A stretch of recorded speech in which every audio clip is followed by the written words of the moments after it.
നമസ്കാരം, എല്ലാവർക്കും ബിന്ദുസ് ഡയറിയിലേക്ക് സ്വാഗതം. ഇന്നൊരു വീഡിയോ ചെയ്യാമെന്ന് വിചാരിച്ചു. നിങ്ങൾക്ക് ബോറടിക്കുമോ എന്തോന്ന് എനിക്കറിയത്തില്ല, എങ്കിലും ഒരു ലോങ് വീഡിയോ ആണിത്. എന്തായാലും നിങ്ങളൊന്ന് കണ്ടു നോക്കൂ. ബോറടിച്ചെങ്കിൽ നിങ്ങൾ പകുതി വെച്ച് നിർത്തിപ്പിക്കുമോ, അല്ലെന്നുണ്ടെങ്കിൽ എൻ്റെ ഈ ഡയലോഗൊക്കെ കേട്ട് അത് ഫുള്ളങ്ങ് കണ്ടിരിക്കും. ഇത് വേറൊന്നുമല്ല, ഞാൻ ഒരു ദിവസത്തേക്ക് എനിക്കൊരു അത്യാവശ്യത്തിന് നാട്ടിൽ പോകേണ്ട ആവശ്യമുണ്ടായിരുന്നു. അപ്പം വീടിൻ്റെ തൊട്ടടുത്തുള്ള ക്ഷേത്രത്തിൽ ഉത്സവം നടന്നുകൊണ്ടിരിക്കുക. ഇത് തൈപ്പൂയത്തിൻ്റെ തലേ ദിവസം. അപ്പം വീട്ടിൽ ചെന്ന ഉടനെ ഫുഡൊക്കെ കഴിച്ചിട്ട് ഞങ്ങൾ ഈ കെട്ടുകാഴ്ചയൊക്കെ കാണാൻ വേണ്ടിയിട്ട് ഞാനും സിന്ധുവും കൂടെ അതേ അമ്പലത്തിലേക്ക് വന്നിരിക്കും. നടന്നു പോകുന്ന വാക്കിംഗ് ഡിസ്റ്റൻസേ ഉള്ളൂ.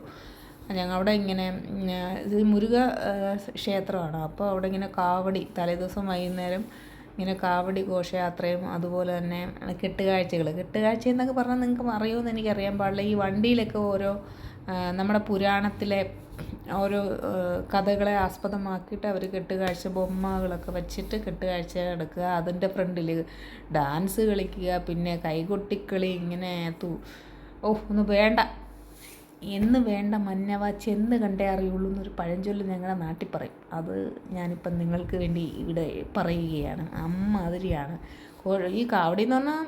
ഇത് സന്ധ്യയ്ക്ക് മുമ്പ് ഒരു 5 മണിയൊക്കെ ആകുമ്പം നമ്മുടെ വീടിൻ്റെ തൊട്ടടുത്തുള്ള പ്രദേശങ്ങളിലൊക്കെ പോയി കറങ്ങി തിരിഞ്ഞ് ഈ റോഡിലൂടെ പോയി തിരിച്ച് റൗണ്ട് എടുത്തിട്ട് രാത്രി ആകുമ്പോഴത്തേക്കാണ് ക്ഷേത്രത്തിൽ എത്തുന്നത്. അതായത് ആ ഭാഗം മൊത്തം ബ്ലോക്കാണെന്ന്. ബസ്സിലൊക്കെ പോകുന്നവർ പറ്റത്തില്ല, അത്രയും ബ്ലോക്കായിട്ടാണ് ഈ കാവടി മറ്റ് ഘോഷയാത്രകളും കാരണം ബ്ലോക്ക്. അമ്മാതിരി കാവടിയാണ്, 1-2 ഒന്നും അല്ല. ഇങ്ങനെ ഞാൻ റിപ്പീറ്റൊന്നും കാണിക്കേണ്ട, ഇങ്ങനെ മഴ പോലെ ഇങ്ങനെ കാവടി എടുത്തുകൊണ്ടിരിക്കുന്ന ആൾക്കാരാണ്. ഇത് നേർച്ചയാണ്. അപ്പം ഞാൻ ഇങ്ങനെ സത്യത്തിൽ ഞങ്ങൾ വീടിൻ്റെ തൊട്ടടുത്താണെങ്കിൽ ഇങ്ങനെ ലോങ് പോകുന്ന ഈ കാവടി എടുക്കാറില്ല കേട്ടോ. ഇത് കൂടാണ്ട് അമ്പലത്തിൻ്റെ ഉള്ളിൽ മാത്രം എടുക്കുന്ന ആൾക്കാരുണ്ട്, ചുറ്റുകാവടി എന്ന് പറയും. അതൊക്കെ പണ്ട് എടുത്തിട്ടുണ്ട്. അല്ലാണ്ട് ഇങ്ങനെ ദൂരത്തുനിന്ന് ഇങ്ങനെ മറ്റേ ചെണ്ടമേളവും മറ്റു കാര്യങ്ങളോട് കൂടി ഇങ്ങനെ കുറേ ദൂരം പോകണ ആ പരിപാടി ഞാൻ ചെയ്തിട്ടില്ല. എന്ത് പ്രശ്നം എന്ന് വെച്ചാൽ ആൾക്കാരിങ്ങനെ ഭയങ്കര തുള്ളലൊക്കെ ആയിരിക്കും. അതിന് വ്രതമൊക്കെ നോക്കിയിട്ടാണ് ഈ കാവടി എടുക്കുന്നത്. അപ്പോൾ ഇത്രയും ദിവസം വ്രതം നോക്കിയിട്ട് കുറച്ച് വീടുകളിൽ ഭിക്ഷയ്ക്കൊക്കെ പോകും. അതിന് ശേഷം അത്തരം വ്രതം എടുത്ത ശേഷമാണ് ഈ കാവടി എടുക്കാൻ പോകുന്നത്. അത് ഈ ചെരുപ്പിടാണ്ട് നടക്കുന്ന കാര്യമൊന്നും ഓർത്ത് വെക്ക്. അമ്പലത്തിൻ്റെ ചുറ്റുമാണെങ്കിൽ കുഴപ്പമില്ല, ഇത് എത്രയോ ദൂരത്തുനിന്ന് റോഡിൽ കൂടെ ഇങ്ങനെ നടന്നു വരുന്നത് ഭയങ്കര ത്യാഗമായിട്ടാണ് ആൾക്കാർ ചെയ്യുന്നത്. ഇത് ഈ സന്ധ്യ സമയത്ത് കുഴപ്പമില്ല. ഇത് സംഭവം എന്ന് പറഞ്ഞാൽ ഈ കാവടി എടുക്കുന്ന ഇത്രയും ആൾക്കാർ പിറ്റേ ദിവസം തൈപ്പൂയത്തിൻ്റെ അന്ന് എൻ്റെ അമ്മോ എരിപൊരി വെയിലത്താണ് ഇങ്ങനെയും ചുറ്റി കറങ്ങി റോഡിൽ കൂടെ കറങ്ങി വരുന്നത്, ചെരുപ്പ് പോലും ഇടാത്ത. ആ കാഴ്ച ഒന്ന് വേറെയാണ്. ഈ തലേദിവസം വൈകുന്നേരം എടുക്കുന്ന ഇത്രയും ആൾക്കാരും അതുണ്ട്. അത് കൂടാണ്ട് പല പല ദൃശ്യങ്ങൾ നിങ്ങൾക്ക് കാണാൻ പറ്റും. കുറച്ചൊക്കെ ഞാൻ ഈ വീഡിയോയിലൂടെ നിങ്ങളെ കാണിക്കാം.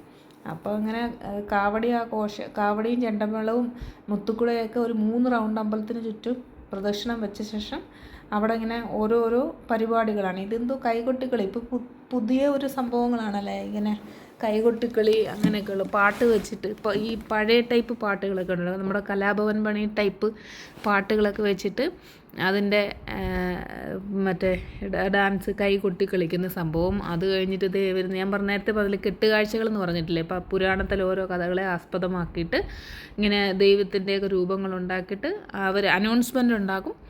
അതിൻ്റെ ഒരു ആവിഷ്കരണം ഇങ്ങനെ ഓരോന്നായിട്ട് ഇങ്ങനെ ടാബ്ലോ വന്നുകൊണ്ടിരിക്കും. അതുപോലെ തന്നെ ഇതിൻ്റെയൊക്കെ ഫ്രണ്ടിൽ തന്നെ ഭയങ്കര ഡാൻസാണ്. അതായത് നമ്മുടെ ഭയങ്കര ഡിസ്കോ ഡാൻസൊക്കെ പാട്ടിട്ടിട്ട് അമ്മാതിരി ഡാൻസുകളാണ് ഉള്ളത്. അത് കാണാനാണ് ഏറ്റവും കൂടുതൽ. അതിൻ്റെ തുള്ളലിൻ്റെ കൂടെ നാട്ടുകാരും കൂടെ തുള്ളും. അത് കാണാനാണ് ഭയങ്കര ആൾക്കാർക്ക് ഇഷ്ടം. ഇതേപോലുള്ള ഓരോ ഇതിൻ്റെ ഫ്രണ്ടിൽ ഇങ്ങനെയുള്ള ആൾക്കാർ ഡാൻസ് ചെയ്യൽ.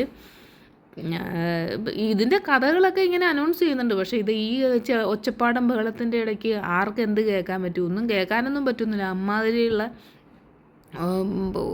ചെണ്ടമേളവും മറ്റു കാര്യങ്ങളും ആയതുകൊണ്ട് കഥയൊന്നും ആർക്കും ഒന്നും കേൾക്കാൻ പറ്റില്ല. പിന്നെ ഇങ്ങനെയൊക്കെയുള്ള വർണ്ണ കാഴ്ചകൾ കാണാൻ നല്ല രസമല്ലേ. നമ്മൾ വീട്ടിൽ വെറുതെ കുത്തിയിരിക്കുന്നതിനേക്കാൾ നല്ലത്. അതിലുപരി നമ്മൾ ഈ വീട്ടിലിരിക്കുമ്പം ജോലിയൊക്കെ കഴിയുമ്പോൾ നമ്മൾ മൊബൈൽ കുത്തി കളിച്ചുകൊണ്ടാണ് ഇരിക്കുന്നത്. മനസ്സിലായില്ലേ? ആ സമയം നമ്മുടെ കണ്ണെല്ലാം മടിച്ചു പോയിക്കൊണ്ടിരിക്കുന്നതിനേക്കാൾ ഭേദമാണല്ലോ ഇങ്ങനെ കുറച്ച് നേരം നടന്ന് പോയിട്ട് ഇത്തരം കാര്യങ്ങളൊക്കെ കാണാൻ. അത് ഒന്നാമത്തെ ഉത്സവം കാണൽ എന്നൊക്കെ പറയുമ്പോൾ അതാണ് ഒന്നാമത്തെ കാര്യം. പക്ഷെ നമ്മുടെ വീട്ടിലെ പിള്ളേരൊന്നും ഇതൊന്നും കാണാൻ വരുന്നില്ല. അവർക്കിതൊക്കെ ബോറാണ്. അവർക്ക് അതിനേക്കാളും ഭേദം മൊബൈലിലിരിക്കുക, മൊബൈലിൽ സ്പെൻഡ് ചെയ്യുക, അല്ലെങ്കിൽ എന്ത് വേണ്ടു വീട്ടിൽ തന്നെ ഇരിക്കുക. അതാണ്. ഇനി ഇതിപ്പോൾ തലേ ദിവസത്തേതാണ് നിങ്ങൾ കണ്ടത്. ഇനി ഞാൻ പിറ്റേ ദിവസം അഭിഷേകത്തിൻ്റെ അന്ന്, അതാണ് മെയിൻ ദിവസം, തൈപ്പൂയ മഹോത്സവം. അന്നത്തെ കാഴ്ചകൾ കാണാൻ എൻ്റെ പൊന്നു കുട്ടികളെ എന്നെക്കൊണ്ട് പറ്റില്ല. ഞാൻ വീഡിയോ എടുത്തോണ്ട് ഇത് കരഞ്ഞുകൊണ്ട് നിന്നിട്ടാണ് വീഡിയോ എടുത്തത്. അമ്മ അതിൽ ഒരു ശൂലം കുത്തി ആൾക്കാർക്ക് എനിക്കറിഞ്ഞൂടെ ഇതിൻ്റെ ആ കാഴ്ച കാണാൻ അത്യാവശ്യം സഹനശക്തി ഇല്ലാത്തവർക്ക് കാണാൻ പറ്റില്ല കേട്ടോ.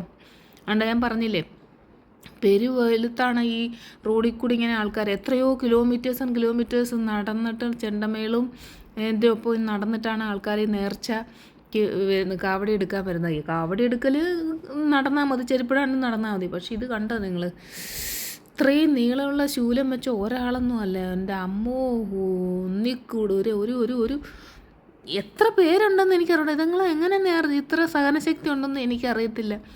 പണ്ട് ഞങ്ങളിത് കാണാനൊക്കെ പോകുമ്പോൾ അച്ഛൻ സമ്മതിക്കത്തില്ല. അച്ഛനിങ്ങനെ ഈ പൈശാചികമായി ശരീരം കീറി മുറിച്ച് ഇങ്ങനെയൊക്കെ ചെയ്യുന്നത് കാണാൻ അച്ഛനത് താല്പര്യമില്ല. അത് ഞങ്ങളെ കണ്ട് കാണിക്കാനും താല്പര്യമില്ല.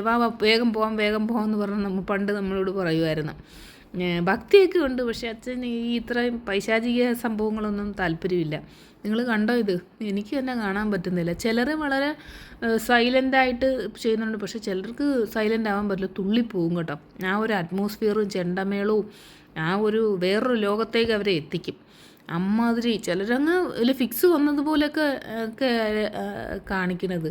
ചിലർ സൈലൻ്റായിട്ട് പോവും. പക്ഷേ ഇവരെ ഈ തുള്ളുന്നവരെ പിടിച്ചുകൊണ്ട് നടക്കുന്നവരുടെ ഒരു ശക്തി അവർക്കാണ് അവർ ടയേർഡായി പോകുന്നത്. അമ്മാതിരി ടയേർഡായി പോകും. ഇത്രയും നീളമുള്ളത് കുത്തിത്തുളച്ച് കയറുമ്പോൾ എന്തൊരു വേദനയായിരിക്കും. ചിലരൊക്കെ നാക്കിലാണ് കുത്തിയിട്ട് പോകുന്നത്.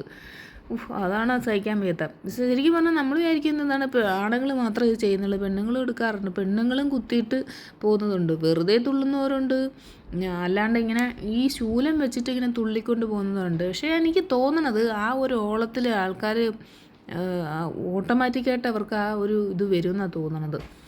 പിന്നെ എൻ്റെ ഒരു കണക്കൂട്ടിൽ ചിലരുണ്ട്, ഒരു ഭക്തിയാണോ അവർക്ക്, അതോ ഇതൊരു ഓളമാണോ എന്നുള്ള രീതിയിൽ ചെയ്യുന്ന ആൾക്കാരും ഉണ്ടാകും. പക്ഷേ കുറേ ആൾക്കാർ വളരെ നേർച്ച ഇത് ഈ അമ്പലത്തിൽ ഇപ്പോൾ 10 ദിവസം ഉത്സവം. അപ്പോൾ ഈ ഇങ്ങനെ ഈ കാവടി എടുക്കുന്നവരും ഈ ശൂലം കുത്തുന്ന ആൾക്കാർ, കാവടി എടുക്കുന്നവരല്ല ശൂലം കുത്തുന്നവരൊക്കെ ഒരാഴ്ച ആ അമ്പലത്തിൽ തന്നെയാണ് അവർ താമസിക്കുന്ന, ഫുഡ് കഴിക്കുന്നതെല്ലാം നോയമ്പെടുത്തിട്ടാണ് ചെയ്യുന്നത്. കാരണം ഇത്തരം ഇത് ഭയങ്കരമായിട്ടുള്ള രീതിയിലല്ലേ ചെയ്യുന്നത്. അപ്പോൾ അവിടെ തന്നെയാണ്, അമ്പലത്തിൽ തന്നെയാണ് അവർ ഉറക്കവും ഊണും എല്ലാം. അങ്ങനെ നേർച്ചയെടുത്തിട്ടാണ് ഈ ശൂലം കുത്തുന്നത്. ഇത് എത്ര എണ്ണമാണ് ഞാനൊരു റിപ്പീറ്റ് പോലും നിങ്ങളെ കാണിക്കുന്നില്ല. ഇത്രമാത്രം ആൾക്കാരാണ് ഇതെല്ലാം ചെയ്യുന്നത്. ചിലരൊക്കെ അങ്ങ് നമുക്ക് കാണാൻ പറ്റാത്ത രീതിയിലേക്ക് പോവുക. ഇത് നമ്മുടെ അവിടെ ഈ വേറൊരു ക്ഷേത്രം, വിലങ്ങറയെന്ന് പറയുന്ന ക്ഷേത്രമുണ്ട്, അവിടെയും ഇങ്ങനെയൊക്കെയാണ്, ഭയങ്കര ഫേമസ് ആണ് ഇങ്ങനെയുള്ള. അവിടെ പിന്നെ തീക്കനൽ ചാട്ടമോ അങ്ങനെയൊക്കെ, തീക്കനലിനകത്ത് ചാടി നടക്കുക അങ്ങനെയൊക്കെ ഉള്ളതുണ്ട്. ഇവിടെ മെയിനായിട്ട് ഇങ്ങനെ അതും ശൂലം എന്തുവാ, ശരീരം മുഴുവൻ എൻ്റെ നാരങ്ങയ്ക്കുള്ളിൽ ഇങ്ങനെ തൂക്കിയിടുക, തുളച്ചിട്ട് ശരീരം ബാക്കും ഫ്രണ്ടും ഒക്കെ. ഏതൊക്കെ തരത്തിലാണ് കാണുമെന്ന് വെച്ച് കഴിഞ്ഞാൽ എനിക്ക് പറയാനറിയില്ല കേട്ടോ.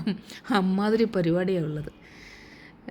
അക്കച്ചി വരുന്നുണ്ട്. അക്കച്ചിക്ക് അഭിഷേകം കാണാൻ വേണ്ടിയിട്ട് വരികയാണ്. അഭിഷേകം 11:30-12 മണി. ഈ കാവടിയും ഈ ശൂലമൊക്കെ ഈ സംഭവമൊക്കെ അങ്ങ് ക്ഷേത്രത്തിനകത്ത് എത്തിച്ച് കഴിഞ്ഞിട്ടാണ് അഭിഷേകം തുടങ്ങുന്നത്. ഇത് കണ്ടോ, നാരങ്ങ ഇത് മൊത്തം തുളച്ചിട്ടിരിക്കുകയാണ്, ശരീരത്തിൻ്റെ ഫ്രണ്ടും ബാക്കും. നമുക്ക് അവിടെ നിൽക്കാനൊന്നും സ്പേസ് ഉണ്ടായിരുന്നില്ല. കാരണം ഈ ശൂലത്തിൻ്റെ നീളം കാരണം നമ്മളവിടെ സൈഡിൽ നിൽക്കുവാണെങ്കിൽ നമ്മളെ തട്ടും. അമ്മാതിരി നീളമാണ്. ചെറിയ ശൂലമൊന്നും അല്ലല്ലോ. ചെറിയ പിള്ളേർക്കൊന്നും എനിക്ക് ഭയങ്കര അതിശയം എന്ന് പറഞ്ഞാൽ ഇവർക്കേ വേദന എടുക്കില്ലേ എന്ന്. അപ്പോൾ ഇതെന്ന് പറയുന്നത് അവർക്ക് ആ സമയത്ത് വേദനയൊന്നുമില്ല. ഇത് കഴിഞ്ഞ ശേഷം ജസ്റ്റ് അവിടെ പൂജാരിയുണ്ട്, ഭസ്മം ഇട്ട് തടവിയിട്ട് ഇതങ്ങ് ഊരിയെടുക്കുന്നു. അവർക്ക് അങ്ങനെയൊന്നുമില്ല, അങ്ങനെ വേദനയൊന്നും ഉണ്ടാവില്ല. ഇത് അങ്ങനെ ഉണ്ടാവുകയാണെങ്കിൽ ആരും ഇങ്ങനെ കുത്തില്ലല്ലോ, അങ്ങനെ ഇൻഫെക്ഷൻ ആവുമോ അങ്ങനെയൊന്നും ഉണ്ടാവില്ലായിരിക്കാം. അതുപോലെ ഓരോ വർഷം തോറും ഇരട്ടിയല്ലേ ആൾക്കാരെ ഇന്ന് ചെയ്യുന്നത്. അതിൻ്റെ അർത്ഥം അതും കുഴപ്പമില്ലായിരിക്കും. ഇതൊന്നും മരുന്നും വെക്കുന്നില്ല, ഒന്നുമില്ല, ഉള്ളി ഭസ്മം വെച്ചങ്ങ് തടവുക മാത്രമേ ചെയ്യുന്നുള്ളൂ. അപ്പോൾ അതാണ്. ഇപ്പോൾ കുറേ പേരങ്ങ് തുള്ളിയിട്ട് അവരെ എടുത്തുകൊണ്ട് അങ്ങ് പോയിട്ട് കിടത്തുന്നുണ്ട്. അതുകൊണ്ട് ഒരു ലെവലും ഇല്ലാത്ത രീതിയിലൊക്കെ ചെയ്യും. ഇതും വെച്ച് തുള്ളുകയെന്ന് വെച്ചാൽ ആലോചിച്ച് നോക്കിയേ. അത് പറയാതിരിക്കാൻ വയ്യാത്ത കേസ് കേട്ടോ. അപ്പോൾ കുറേ ബസ് റൂട്ടാണ് കേട്ടോ, ബസ് റൂട്ടാണ്. ബസ്സുകളെല്ലാം 1.5-2 മണിക്കൂർ ബ്ലോക്കായി കിടക്കുക. അതിനകത്തിരിക്കുന്ന ആൾക്കാരെല്ലാം കിടന്ന് പണ്ടാരടങ്ങി പ്രാഗിപ്പോവും. അമ്പലത്തിൽ ഉത്സവമാണ് എങ്കിലും അവരെ അറിയാതല്ലേ വരുന്നത്. ചിലപ്പോൾ എമർജൻസിക്ക് എവിടെയെങ്കിലുമൊക്കെ പോകാനുള്ളവരാണെങ്കിൽ അവർ പെട്ടു. ഈ നമ്മുടെ വെളിയം ശ്രീ സുബ്രഹ്മണ്യ സ്വാമി ക്ഷേത്രം കേട്ടോ ഇത് കണ്ടോ അടുത്തത്. ഇത് മൊത്തം കുത്തിത്തുളച്ച് തൂക്കിയിട്ടിരിക്കുകയാണ്. ഇത് വണ്ടിക്കുള്ളിലാണ് ഇത് കുത്തിയിട്ടിരിക്കുകയാണ് ആൾക്കാർ. ഇത് കണ്ട അടുത്തത് ആണിയില്ല, ആണിക്കകത്ത് മുകളിൽ കൂടെ നടന്നുകൊണ്ടുള്ള നേർച്ച. നിങ്ങൾക്ക് മനസ്സിലാവും. കാലും അത് ആണിയാണ്, ആ ചെരുപ്പ് തടിക്കകത്ത് മൊത്തം